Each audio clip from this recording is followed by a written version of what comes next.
Good morning, America. I'm Noah McEwen alongside with Dion Hassan. Today on CNBC News, the topic is 9/11, and he happens to be an expert on the topic, and he will gladly summarize it for you today. The petrodollar system is a system when the increase of oil demand means an increase of U.S. dollar demand, which therefore correlates to an increase of the standard of living in the USA. The petrodollar is the political reasoning behind 9/11 to keep this system intact. The petrodollar was created due to an agreement made with Nixon and Kirchner early on during the Bretton Woods collapse. In the agreement, the United States would offer military protection for Saudi Arabian oil fields. The United States would also agree to provide the Saudis with weapons and, perhaps most importantly, guaranteed protection from Israel. In return, the Saudis must agree to price all oil sales in the US dollar only. In other words, the Saudis were to refuse all other currencies except the US dollar as payment for all their oil exports. This caused the global demand for the US dollar to increase. By 1975, all OPEC countries were selling their oil in the US dollar, therefore sustaining the petrodollar system.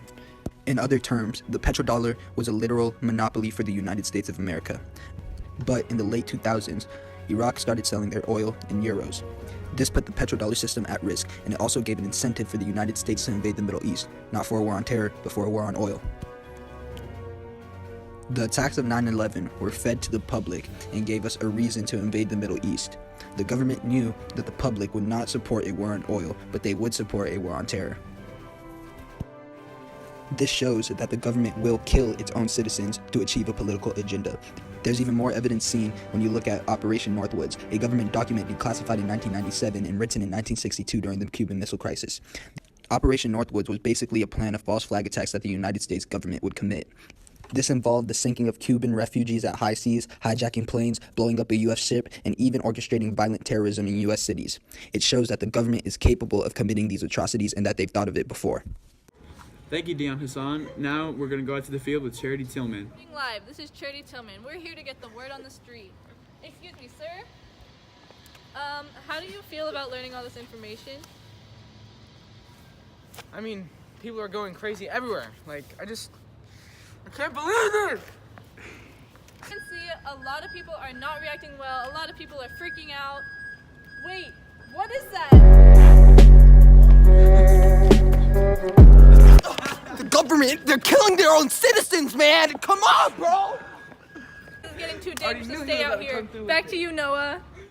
Thank you, Charity. It seems pretty intense out there. I'm sitting here next to the internet sensation himself, Alan Burkowski, here as the voice of the people. Would you like to give us some more insight? I mean, I've been telling y'all ever since, 2005. They're after us. The Patriot Act, the National Defense Authorization Act. Edward Snowden was right. They're spying on us. They're taking away our constitutional rights one by one. It's a slippery slope that we're gonna be on. We're gonna be under a state of martial law. We're gonna all be enslaved to the government if we don't do something about it. They're killing their own citizens. It's the truth. It's the matter of facts.